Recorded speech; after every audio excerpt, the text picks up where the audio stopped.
Assalamualaikum warahmatullahi wabarakatuh. Waalaikumsalam. Dengan mengucapkan Bismillahirrahmanirrahim, acara kegiatan desiminasi yaitu penyebaran pemahaman dan penerapan pengalaman budaya positif di SMP Negeri Bandar akan kita laksanakan hari ini. Kemudian untuk memberkati kegiatan kali ini, marilah kita masing-masing mengucapkan Bismillahirrahmanirrahim, dan semoga apa yang kita dapatkan hari ini bisa kita terapkan di sekolah dan dapat menjadikan suatu referensi bagi kita dalam menjadikan pendidikan yang bermutu di sekolah kita khususnya. Kemudian saya ucapkan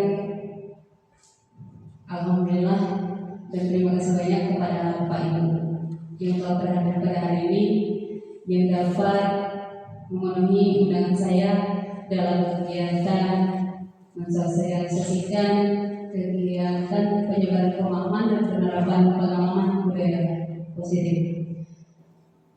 Adapun kegiatan pada hari ini, Bapak Ibu, ini merupakan tugas saya sebagai calon guru penggerak di modul 1.4, yaitu dalam pembuatan aksi nyata dengan penerapan budaya positif di sekolah.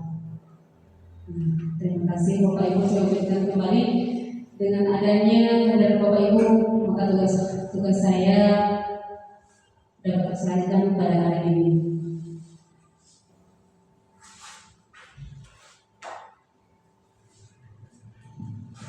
Nah, Bapak Ibu, di sini ada pernyataan komandan dari pengalaman yang sudah kami dapatkan. Apakah Bapak Ibu setuju dengan pernyataan berikut? Yang pertama, hukuman dapat mendisiplinkan anak. Jika Bapak Ibu setuju, mengapa? Kemudian, jika Bapak Ibu tidak setuju, apa alasannya? Yang nomor 2, pemberian hukuman dengan hal positif seperti membaca buku atau membersihkan halaman sekolah dapat meningkatkan kedisiplinan siswa.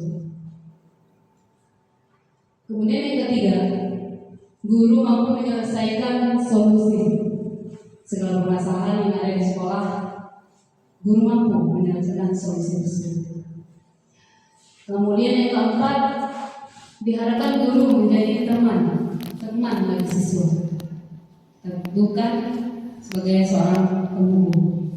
Nah, kira-kira dari pertanyaan yang keempat ini, Bapak Ibu, menurut Bapak Ibu, adakah yang menyatakan kalau hukuman dapat mendisiplinkan anak? Saya mohon bantuannya dari Bu Nopri, mungkin bisa sedikit menjelaskan, Ibu. Terima kasih Ibu.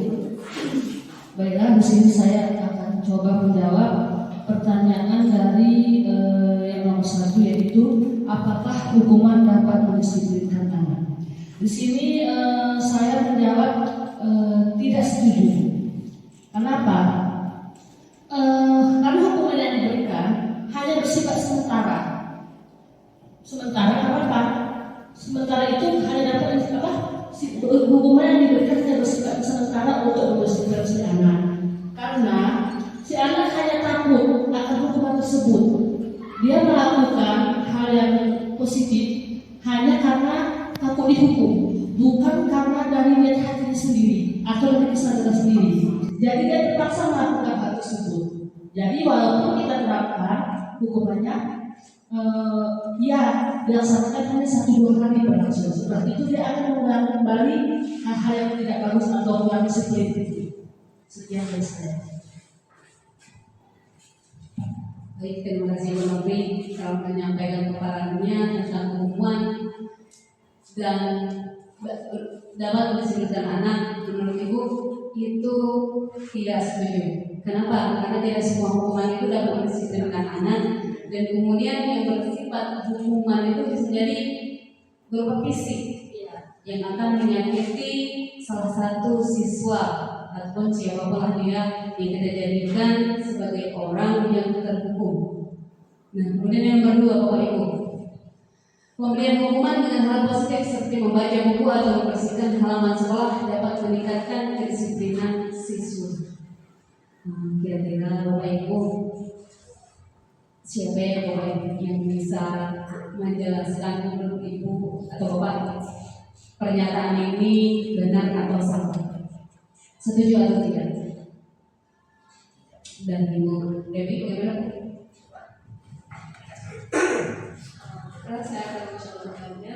Kita tahu saja pernyataannya memberikan hukuman dengan hal positif seperti membaca buku ataupun membersihkan halaman sekolah dapat meningkatkan kedisiplinan.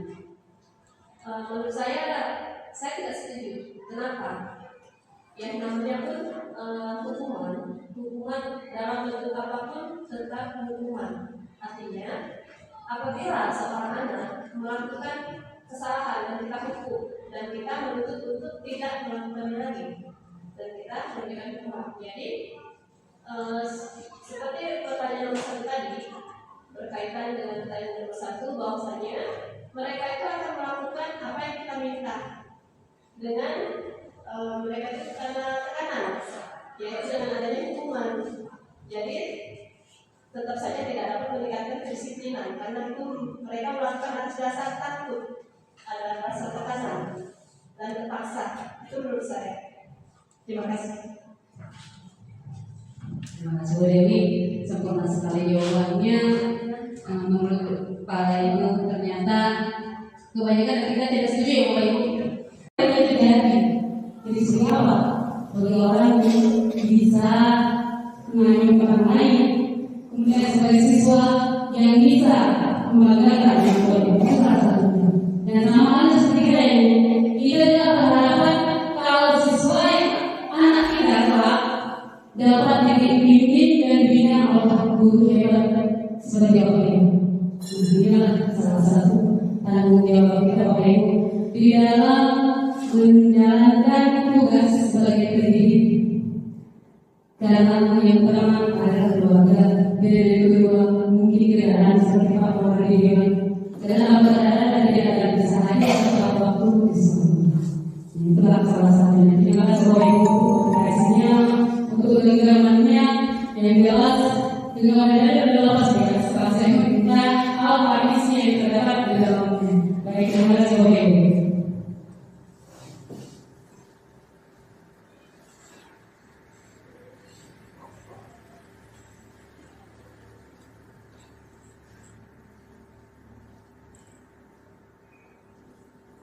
Nah, Bapak Ibu, dalam membangun budaya positif sekolah perlu menyediakan lingkungan yang positif, yaitu ada keamanan dan nyaman agar murid mampu berpikir dan bertanggung jawab. Salah satu yang perlu ditinjau ulangi yaitu bentuk disiplin yang dijalankan selama ini di sekolah kita. Coba Bapak Ibu, saya kaitkan ya Bapak Ibu, fase usia kita. Fase usia kita dari pendidikan TK, SMP, SMA, dari SD, SMP, dari SMP, SMA, dan dari SMA ada perguruan tinggi. Kemudian ada lagi yang melanjutkan ke S2. Nah, kira-kira Bapak Ibu, di dalam fase usia kita yang sekarang kalau saya sudah 42 tahun, kira-kira menurut Bapak Ibu ada nggak sesuatu yang tertanam dalam hati ibu atau dalam pikiran ibu tentang fase dimana ibu sekolah dulu, yaitu kegiatannya ada kegiatan yang positif, kejadian yang positif dan kejadian yang negatif. Kira-kira ada nggak Bapak Ibu? Ada, pasti ada. Nah, sekarang usia kita berapa Ibu? Ada yang 40, ada yang 90 ya? Mungkin ya? Nah, nggak ada yang 90. Namun pada dalam fase tersebut, kita masih dapat mengingat sesuatu hal yang pernah terjadi, baik dari positif atau negatif. Benar nggak? Pengalaman saya saya di umur 6 tahun saat TK, orang tua saya meninggal, bapak saya. Kemudian di saat orang tua saya meninggal, saya dibully lagi dengan teman-teman saya. Dan dia selalu mengatakan, mampus kamu kalau aku meninggal. Itu salah satunya. Dan sesuatu yang pernah terjadi dengan saya, masih saya ingat dan masih saya rangkai namanya siapa.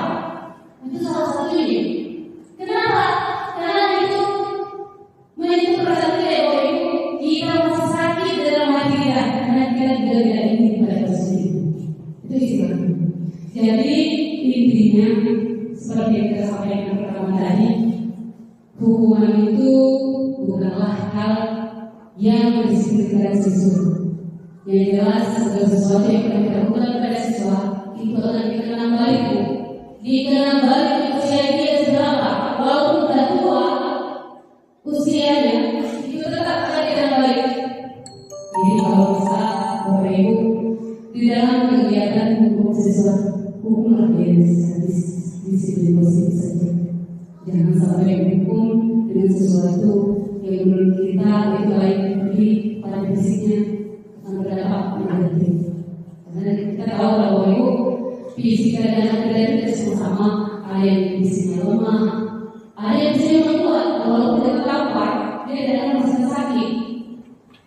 Itu sebagainya. Tapi kalau dia punya fisik yang lemah, kita sudah puasa dari 5 kali, seluruh badannya sakit. Kenapa? Faktor dari fisik tadi. Selanjutnya kita akan membacakan tentang pendapat saya tentang prinsip kontrol leadership tahun 1991 yang mengatakan bahwa bila kita ingin membuat kemajuan perlahan, sedikit-sedikit ubah sikap atau perilaku kita. Namun jika kita ingin memperbaiki cara utama kita, maka kita perlu mengubah cara keadaan kita. Setelah itu ada lagi pada stimulus respon seolah orang yang dapat kita kontrol, dapat kita kendalikan, sehingga kita dapat membuat seorang menjadi apa yang kita inginkan. Namun pada tidak kontrol sangat keterbelakangan Bapak Ibu. Sesuatu yang sedang kita kontrol sebetulnya tidak dapat kita kendalikan, karena yang dapat mengontrol adalah diri kita sendiri, bukan orang lain. Nah, seperti halnya seperti guru kita tadi, saya meminta untuk dibuka apa sesuatu yang berharga tadi. Itu pun tergantung pengontrol dari ibu itu. Kalau ibu itu tetap bersikeras tidak akan saya buka, walaupun saya meminta dengan cara lain-lain, itu tidak akan terbuka. Nah, kenapa saya bisa buka? Karena itu ada kontrol dari ibu itu sendiri, bukan dari saya.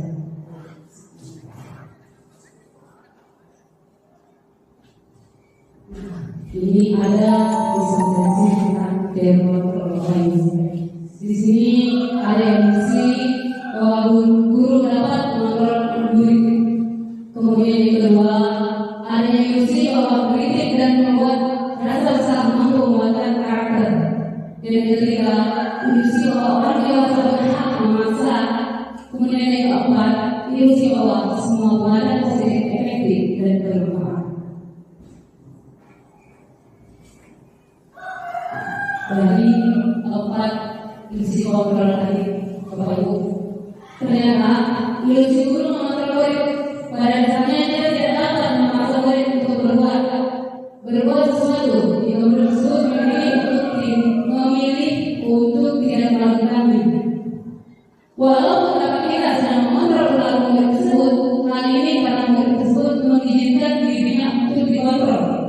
Nah, kita perhatikan saja perasaan. Ada sebagian siswa saat kita bilang, kamu dengan ribut. Dan sebagian langsung terdiam, dan sebagian lagi makin gaduh. Nggak ada kesempatan untuk kita untuk membimbing dia untuk lebih baik. Yang kedua ada yang bahwa semua pengajaran positif dan bermanfaat.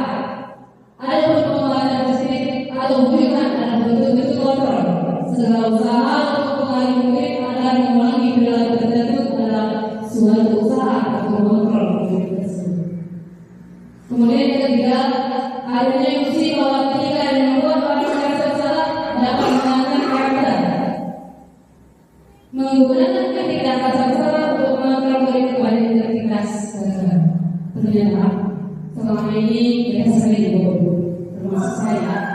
Saya sering mengontrol diri saya sendiri saat menghadapi anak-anak yang bermasalah. Saya sering mengucapkan untuk kegiatan kesalahan mereka dengan kata-kata membuat dia merasa bersalah, dan ternyata itu bukanlah solusi. Itu bukan solusi untuk penyelesaian dalam masalah mereka. Dan kemudian ada yang keempat selanjutnya, ilusi bahwa orang dewasa memiliki hak untuk memaksa. Dan kita sebagai guru, kita merasa kalau kita sudah dewasa dan kita berhak untuk mengontrol siswa kita. Dan ternyata mereka orang dewasa yang percaya bahwa mereka memiliki tanggung jawab untuk berbuat hal-hal tertentu. Apapun yang dilakukan dapat diterima selama ada sebuah kemajuan berdasarkan sebuah ukuran kinerja. Dan ternyata itu hanya untuk ukuran kinerja sendiri, bukan sebagai yang mengontrol siswa ke arah yang baik. Nah, jadi ternyata apa yang kita lakukan selama ini kurang positif.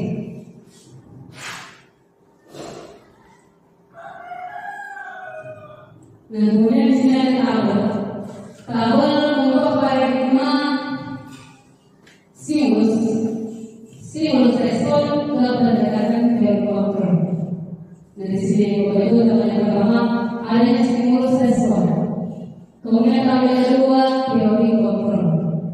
Nah, ternyata jika di realita atau kebutuhan kita sama, menurut teori kontrol realita kebutuhan kita berbeda. Kita tidak sama kebutuhan kita. Walaupun kita manusia, kita seharusnya butuh makan. Tapi tidak semua orang makan nasi yang boleh pasti beda. Kemudian kedua, semua orang melihat hal yang sama menurut stimulus respon. Namun, menurut teori kontrol, setiap orang memiliki gambaran berbeda. Walaupun pada saat ini kita belajar sama, tetapi masing-masing kita pasti penerapannya berbeda. Intinya satu, penerapannya berbeda. Kemudian ada lagi, jika mencoba membawa orang agar berpandangan sama dengan kita. Menurut teori kontrol, kita berusaha memahami pandangan orang lain tentang dunia. Kita tidak bisa menyamakan persepsi. Pendapat apapun tidak akan disamakan antara A, B, dan C. Itu tidak bisa. Karena apa? Menurut mereka, apa yang kita lakukan itu lebih baik. Sama dengan kita, apa yang kita lakukan itu lebih baik. Kemudian ada lagi orang lain bisa mengontrol saya di dalam stimulus respon. Tetapi di dalam teori kontrol, hanya Anda yang bisa mengontrol diri Anda. Hanya kita Bapak Ibu. Tidak akan kita pakai peraturan jika kita tidak mematuhinya. Ada orang mengatakan peraturan itu untuk dilanggar. Benar ya Bapak Ibu? Kenapa? Karena kita tidak boleh kontrol. Apapun dari peraturannya kita tetap melanggar. Kalau itu adanya saya bisa mengontrol orang lain menurut stimulus respon. Tetapi menurut teori kontrol, Anda tidak bisa mengontrol orang lain. Itu sama halnya. Jika mereka tidak mau dikontrol, tetap tidak bisa kita kontrol. Kemudian adanya pemaksaan pada saat menunjukkan gagal. Pemaksaan ada pada saat menunjukkan gagal. Kemudian menurut teori kontrol, kolaborasi dan konsensus menciptakan pilihan-pilihan baru. Dengan adanya kerjasama itu baru ada pilihan baru. Dengan adanya kesepakatan bersama. Kemudian selanjutnya model berpikir menang atau kalah. Menurut teori kontrol, model berpikir menang-menang. Yang kita ketahui berpikir kita tuh kalau benar menang, kalau kalah salah. Tetapi menurut teori kontrol menang. Kita harus menang, jangan ada kalah. Itu maksudnya. Bagaimana caranya agar kita membuat solusi mengontrol anak dapat kita lakukan secara baik. Itu maksudnya antara menang dan menang.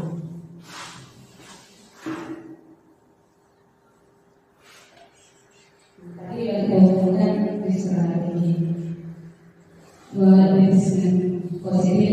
Nah, di sini ada strategi disiplin positif, yaitu tidaklah tentang anak atau peserta didik secara langsung, tetapi tentang diri dan cara kita sendiri, baik sebagai orang tua, guru atau orang dewasa, yang memberikan dampak dan pengaruh positif kepada anak atau peserta didik. Berarti tergantung strategi kita. Kita menguasai strategi, maka anak kalau itu sama. Nah, ini ada strategi disiplin positif. Di sini ada pendekatan merupakan kemampuan individual pendidik untuk membina atau mendidik peserta didik secara individual ataupun secara kelompok. Nah, ternyata dalam segala hal kita harus melakukan pendekatan agar apa? Agar masalah yang mereka alami atau mereka sedang alami itu bisa kita koreksi dengan cara pendekatan kepada siswa tersebut. Yang kedua, pendekatan secara individual atau kelompok perlu mendapatkan dukungan kebijakan sekolah dan peran serta pemangku kepentingan sekolah. Nah, ternyata dalam pendekatan secara individual itu kita sudah kerjasama antara A, B, dan C. Jawabannya seperti itu. Kemudian dalam penyelesaian masalah kita harus mengadakan kolaborasi dengan rekan kerja kita.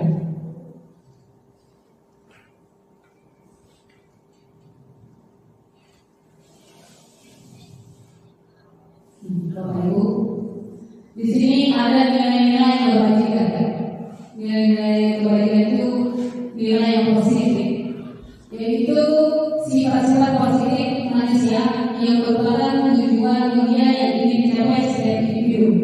Kemudian nilai kebajikan merupakan nilai yang disepakati bersama atau lintas bangsa, suku, bangsa, agama maupun antar beragama. Kemudian ada profil Pancasila, beriman dan bertakwa kepada Tuhan Yang Maha Esa dan berakhlak mulia. Yang kedua, mandiri. Yang ketiga, bernalar kritis. Yang keempat, berkebinekaan global. Yang kelima, berbagai. Dan yang keenam, kreatif.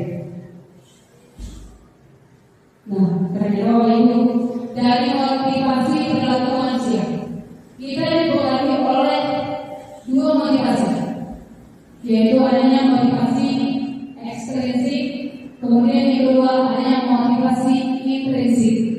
Ini itu dari dalam, kemudian itu dari luar motivasi. Motivasi ekstrinsik terbagi pada dua, yaitu untuk menghindari ketidaknyamanan. Yang selanjutnya untuk mendapatkan imbalan atau penghargaan, itu dari ekstrinsik.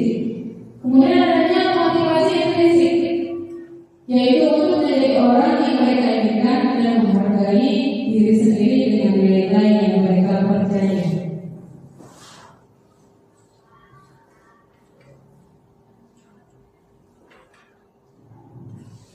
Nah, menurut Bapak filosof kita Ibu, yaitu Bapak Nyender Dewantara, motivasi perilaku manusia itu yaitu motivasi yang merdeka itu artinya tidak hanya lepas dari perintah, akan tetapi juga cakap buat memerintah diri sendiri.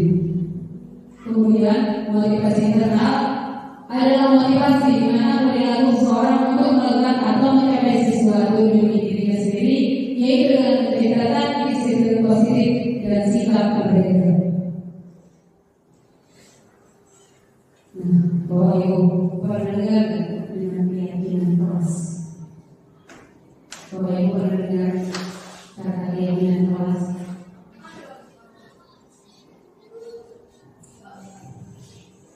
Ada yang mendengar Bapak Ibu? Jadi kalau keyakinan yang kita ketahui, percaya ya Bapak Ibu? Kalau keyakinan artinya percaya. Oke, ini ada keyakinan keras. Kemudian mengapa peraturan keras dan mengapa harus keyakinan keras? Ini sementara yang kita ketahui, kita yang mempunyai peraturan sekolah, tidak ada peraturan kelas. Dan seharusnya yang harus kita lakukan dalam kelas itu adanya keyakinan atau kedisiplinan. Disiplin itu sama saja ya Bu. Disiplin dari anak tersebut di dalam kelas. Dengan intinya kita harus mempunyai aturan kelas, bukan aturan sekolah saja.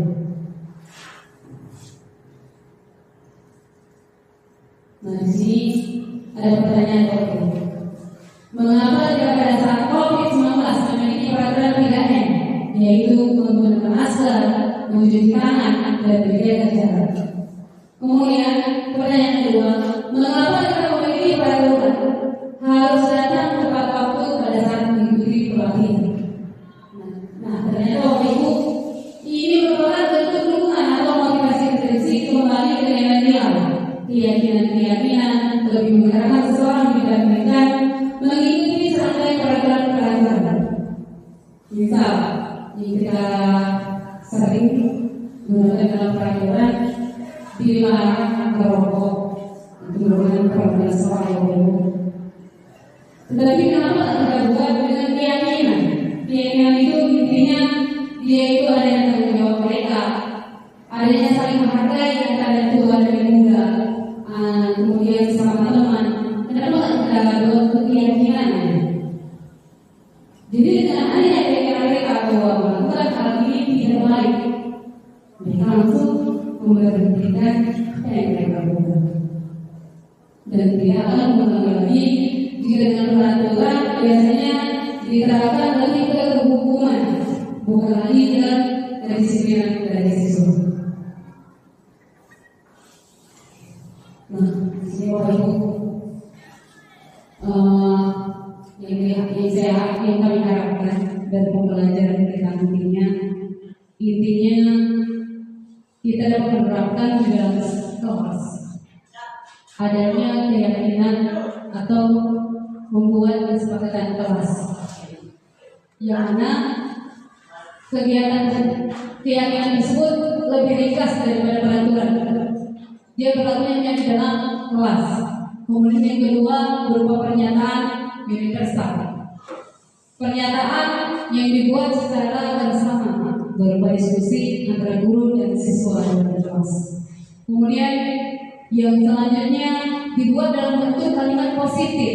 Nah, misalnya kalimat positif seperti meletakkan buku pada tempatnya, itu salah satunya. Tapi kalau pernyataan negatifnya seperti ini, dilarang meletakkan buku sembarangan. Intinya pada keyakinan kelas tersebut jangan sebutkan larangan, sebutkan aja motivasi. Misalnya seperti tadi, tempat mengembalikan buku pada tempatnya, itu salah satu, bukan larangan. Kemudian yang keempat, sedikit saja agar mudah diingat. Nah, mungkin poin-poinnya tidak harus ada 20, tidak harus menimbang, mengingat dan lain sebagainya. Cukup aja kesepakatan siswa itu kira-kira kelas kita itu biar efektif. Siswa itu maunya bagaimana? Ada yang sebagian dilarang berjoget, sebagian tidak. Kemudian dilarang keluar masuk, kemudian ada lagi yang harus masuk tepat waktu. Nah, keyakinan apa yang akan kita timbulkan itu juga merupakan tanggung jawab dan kedisiplinan tadi. Setelah itu ada lagi yang kelima, sesuai dengan kondisi kelas dan sekolah agar mudah diterapkan. Nah, sesuaikan dengan kelas kita masing-masing. Kira-kira kesepakatan apa yang perlu dibuat di kelas tersebut. Yang keenam, semua warga kelas atau sekolah dilibatkan. Intinya, berapapun siswa yang ada di dalam kelas tersebut itu kita libatkan, tanpa harus 10 atau 3 orang.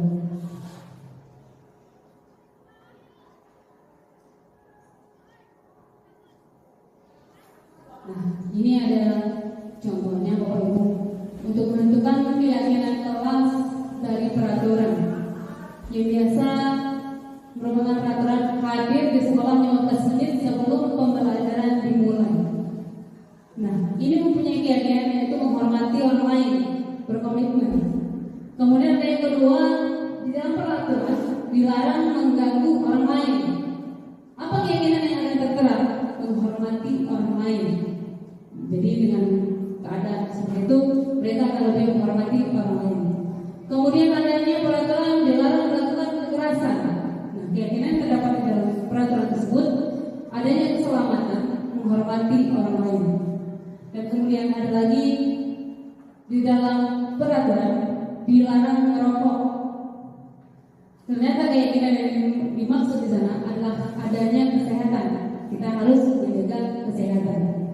Yang selanjutnya ada peraturan jangan berlari di kelas. Nah, di sini merupakan keyakinan yang diambil yaitu keselamatan dan keamanan.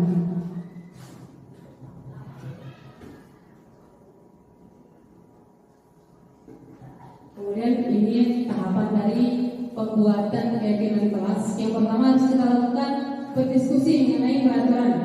Kira-kira berdiskusi mengenai apa yang akan kita buat dalam kelas. Kemudian kedua, merumuskan peraturan menjadi keyakinan. Yang ketiga, menempelkan keyakinan kelas yang disepakati. Nah, dengan adanya jawaban dari semua siswa, berarti dirangkumkan ke dalam suatu peraturan atau keyakinan kelas yang dijadikan disiplin kelas.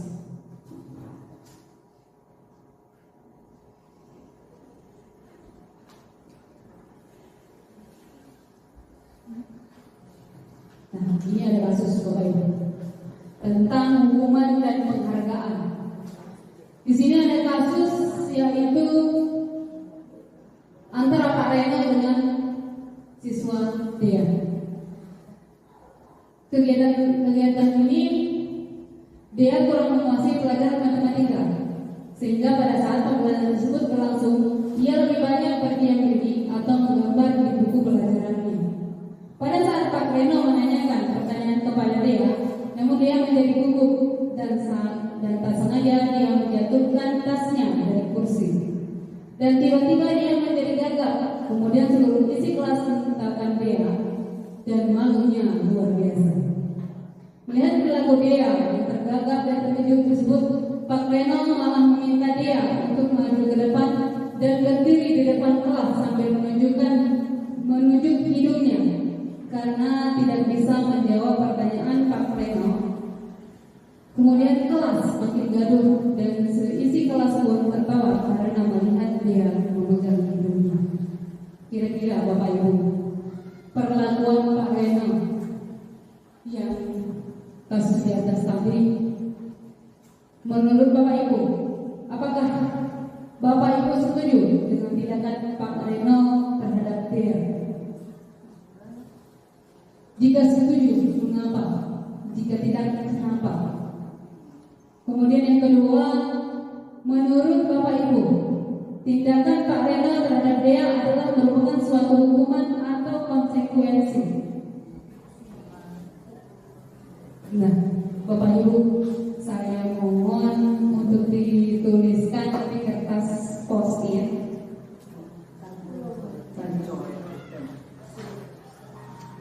Dibuatkan di kertas post-it. Menurut Bapak Ibu, apakah perlakuan Pak Reno yang mempermalukan dia karena dia tidak mengikuti pelajarannya dan menggambar saat Pak Reno menerangkan di depan kelas, kemudian Pak Reno menyuruh dia ke depan dan dipermalukan di depan rekan-rekannya? Menurut Bapak Ibu, apakah itu merupakan hukuman atau konsekuensi? Dan menurut Bapak Ibu, apakah Bapak Ibu setuju dengan tindakan Bapak Reno tersebut? Saya mohon untuk dituliskan di dalam kertas post-it Bapak Ibu pendapat Bapak Ibu, setuju atau tidak setuju, dan kemudian kira-kira apa yang Pak Reno lakukan kepada dia, apakah itu mencerminkan suatu hukuman atau konsekuensi?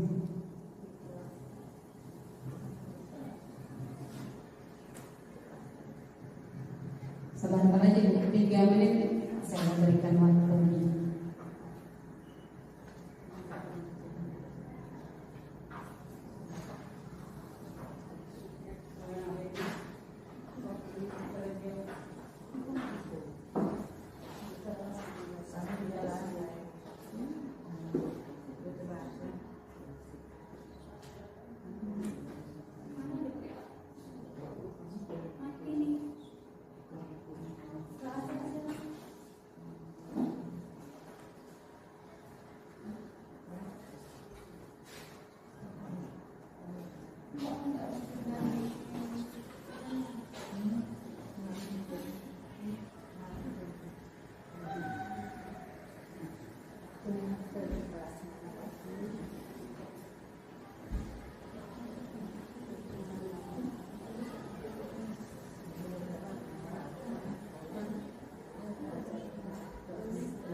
Bapak Ibu, sudah Ibu untuk pemerintahannya.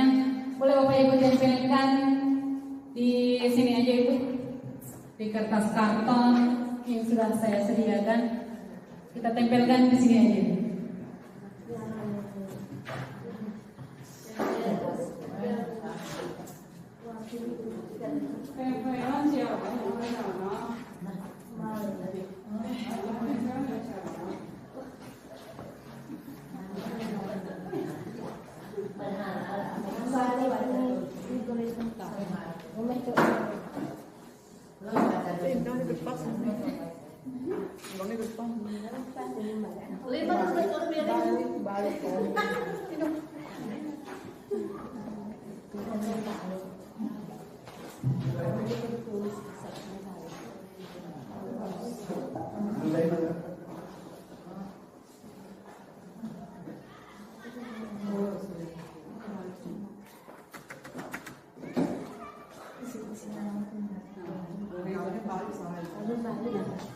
Baik Bapak Ibu, kan saya coba bacakan tentang pendapat pada Pak Reno tadi yang melakukan tindakan kepada Dea saat pembelajaran.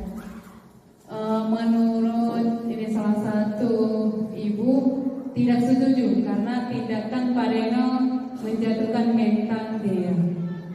Ini salah satunya. Kemudian yang kedua, menurut Ibu apakah itu hukuman atau konsekuensi ya Bapak Ibu? Menurut Ibu ini adalah hukuman karena hal tersebut merupakan keputusan yang diambil oleh Pak Reno sendiri, bukan suatu kesepakatan yang apabila dilanggar ada konsekuensinya. Ya, benar sekali Bapak Ibu. Jika dia berupa hukuman, mungkin itu bisa jadi terjadinya tidak direncanakan.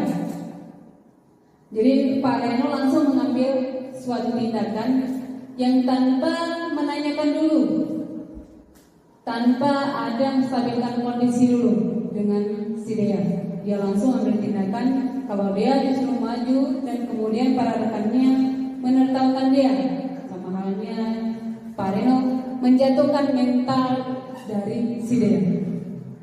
Nah kemudian yang kedua, Tidak setuju karena yang dilakukan Pak Reno itu bukan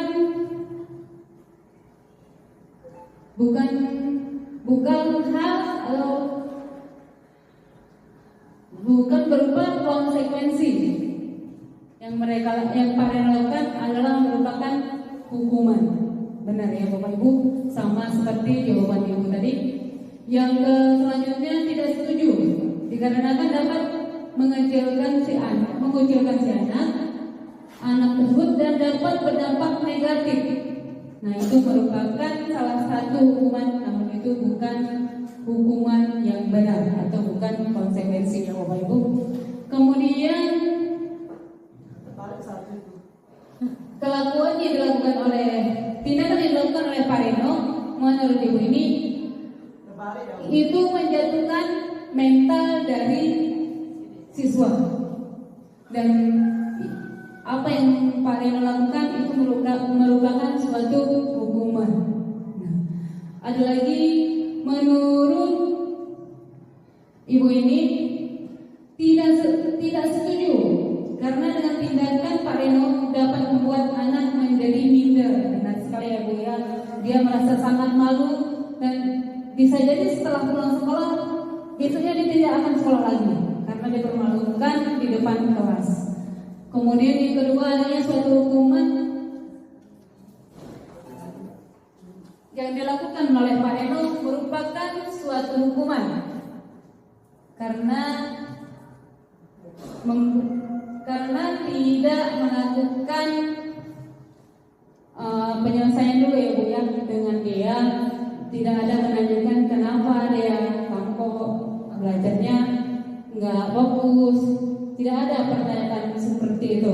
Dia langsung menghukum dia dengan tindakan penghukum.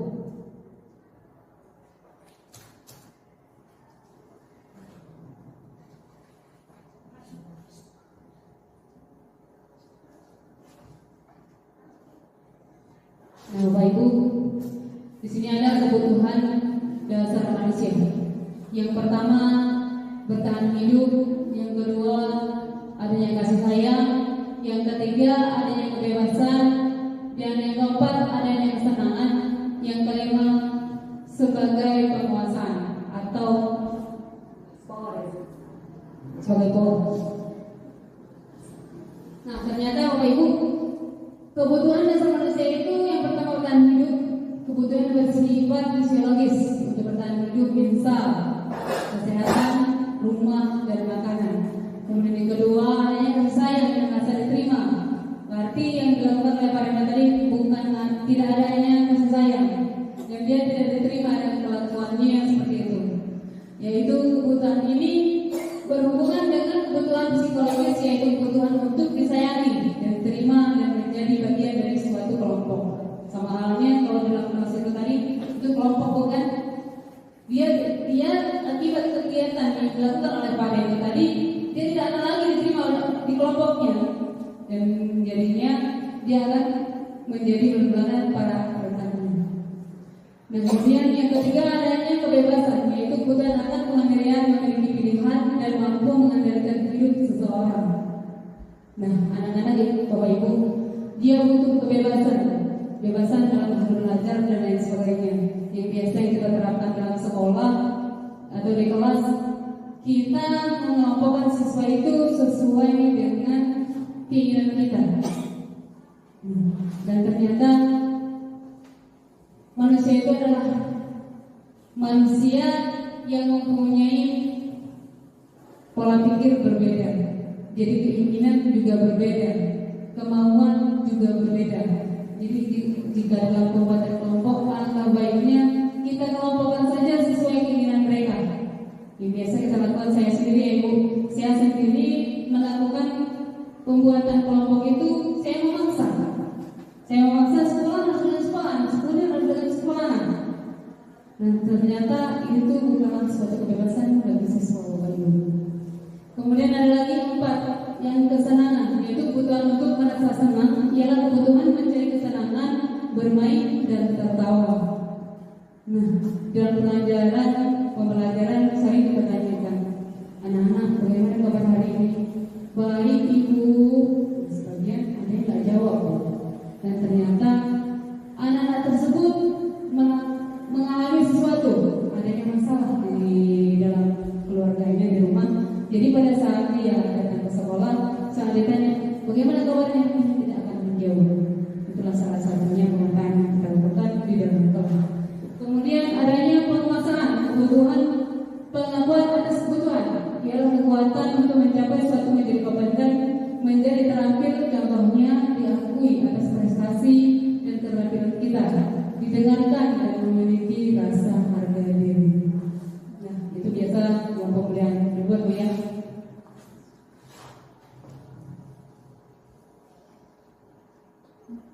Nah, ini yang posisi guru itu.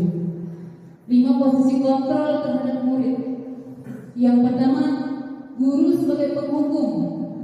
Guru pada posisi ini ialah guru yang menggunakan hukuman fisik. Yang kedua, guru sebagai pembuat siswa merasa bersalah. Pada posisi ini biasanya guru berbicara lebih lembut. Pembuat merasa bersalah akan menggunakan keheningan yang membuat orang lain merasa tidak nyaman, bersalah atau berkata diri. Nah, dari kelakuan pembuat merasa bersalah, jadi dia tuh lebih merenungkan dirinya kalau dia tuh ternyata sama ini salah dalam melakukan kegiatan yang dia lakukan. Kemudian ada yang nomor 3, siswa menganggap guru sebagai teman, dan guru pada posisi ini tidak akan menyakiti murid, namun akan tetap berupaya untuk mengontrol murid melalui persuasi. Nah, ada sebagian guru dia tidak marah, dia tetap menganggap siswa itu sebagai temannya. Intinya bagaimana? Biar anak-anak mau mengikuti apa yang disuruh oleh guru tersebut. Kemudian ada lagi yang keempat, guru sebagai pemantau. Guru sebagai pemantau artinya memantau berarti mengawasi kita, bertanggung jawab atas orang-orang yang kita awasi, posisi pemantau berdasarkan pada peraturan-peraturan yang konsekuensi.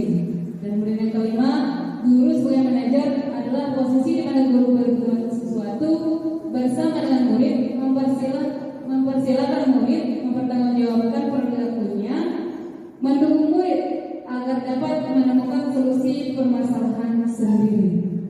Nah, harapan murid Bapak Ibu kita itu adalah menjadi yang nomor 5, yaitu sebagai manajer, di mana guru itu dapat mencari solusi untuk kesalahan yang mereka buat, dan siswa dapat bertanggung jawab atas segala sesuatu kesalahan yang mereka buat.